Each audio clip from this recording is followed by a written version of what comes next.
people started to transition into retirement, many of them were not as happy as they thought they would be. They were looking to retirement as this ideal time of life where they were free and they got to do exactly what they wanted. But in reality, a lot of them were struggling. So that definition of who you are as a person, I would imagine, becomes very important. Exactly, exactly. And that's one of the pitfalls that we find that when we're working with people, and we've sort of condensed the number of pitfalls into a little acronym which we call SIPs. It doesn't mean that retirement is all about sipping coffee, but it does stand for some of the pitfalls, some of the issues that people face. Okay. The S of SIPs stands for social connection. And Okay. that's really one of the issues that people face when they retire, is that they lose their network that was connected to their work or to their business. And they often think that because they worked with somebody that they're going to become lifelong friends. But what they often find is that those friendships sort of fall by the wayside after 6 months or a year, because there's no longer that connection that they have to the work or to the goals that they were achieving when they were with that person. So social connection is one of the issues. And we know that loneliness in society is rampant, and it's particularly rampant in this retirement phase of life because of this loss of social connection. That makes sense. Yeah, and then moving on, you touched on this a couple of minutes ago when we talk about identity. Your business card, when you're working, opens doors. It's people often think that they are that CEO, that general manager, that executive, whatever. And when that business card is useless, in fact, you might as well rip it up after you've retired because it doesn't open those doors anymore, then people suffer from that loss of identity. Who am I now that I'm no longer who I was when I had my career? And then we move on to the P in SIPs, which is purpose. When we're working, our purpose is pretty well defined. We have financial goals to meet, perhaps if we're involved in a company. We have clients to serve or customers that we have to attend to. So every day we get up, we know what has to be done that day. When you're retired, it's often difficult for people to find purpose in the day-to-day.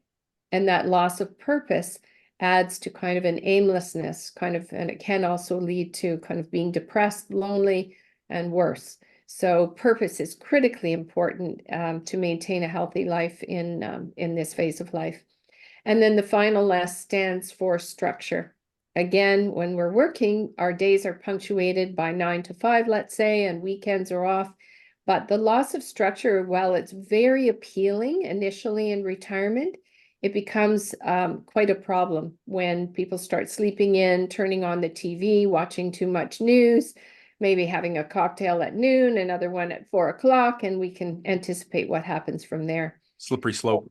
The slippery slope, exactly. So those are some of the issues that we try and deal with when we're working with clients at this stage of life. Because if the financial advisor doesn't know what your lifestyle plans are going to be, the fact that you want to buy an RV and travel across Canada, or that you want to buy a vacation home, or that you want to take up car racing and you're going to be spending a lot of money on cars, these are all really important for the financial advisor to build into the financial plan. So in an ideal world, people have their retirement lifestyle plan and their retirement financial plan, and they integrate the two. And that to me is the ideal, and it's the way that I think the future will unfold for baby boomers, for people that are retiring into their next chapter. So at Next Chapter Lifestyle Advisors, we actually have created a 5-step process.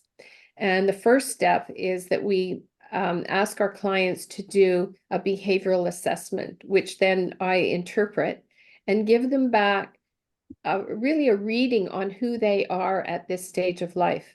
Because let's face it, when you're young, you often go into a career path or something that means that a lot of your hobbies and interests kind of fall by the wayside as you focus on career. So at the retirement stage of life, it's really important to get back to that essence. Who are you? What are your interests? What are your capabilities? What motivates you? What are your priorities at this stage of life? And once we uncover that, then there's a lot of work that we do with our clients to dive deep into what's inside them. For example, I had a recent client who on the behavioral assessment, which is called Success Finder, scored very high in the humor category. And he was very presentable. And I said to him, you know, have you ever thought about acting, modeling, whatever? And then when he started to do this deeper introspection, he realized that all his life he'd wanted to write a comedy show, write comedy scripts, but he'd never done it because his career was always front and center. So here he was at 65 years of age, uncovering something about himself which had always been there, but he'd never had a chance to pursue. And this is what we find when we're working with people. Some people, it's maybe writing that they always, there's a book inside them. For some, it's volunteering. For some, it's getting their fitness and their health back, and they're going back Right. to the gym. For many, it's self-development, taking courses, studying something.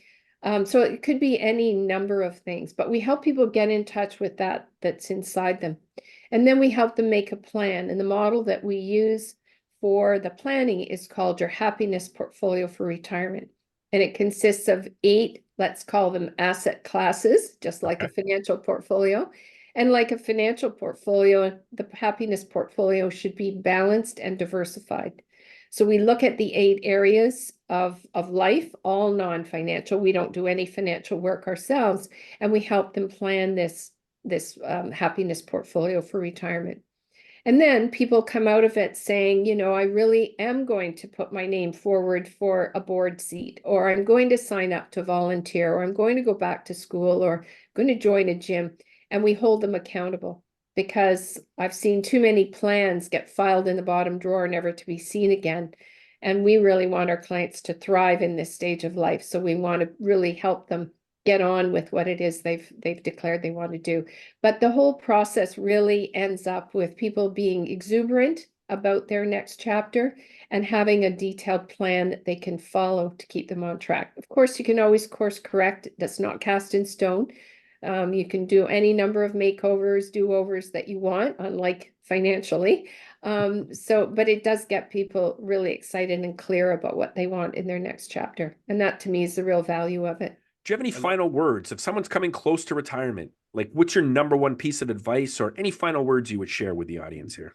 So I would say number one is to, as I mentioned before, ensure you have adequate financial resources. And that requires you to work closely with your financial professional to run the projections, to know where your income's coming from in retirement. There's no avoiding that, because if you're going to enjoy retirement and travel or do the things you've always wanted to do, money's involved. So number one, have a good financial foundation under you.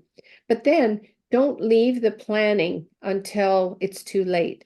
In other words, ideally, you would start with your lifestyle planning 3 to 5 years ahead of when you're actually going to retire. Formulate some of those ideas, those dreams, and those goals. And that's not always possible. So many people wait until they know what their end date is, their retirement date, and then they start to plan. And that's fine too, but just as long as you have a financial plan.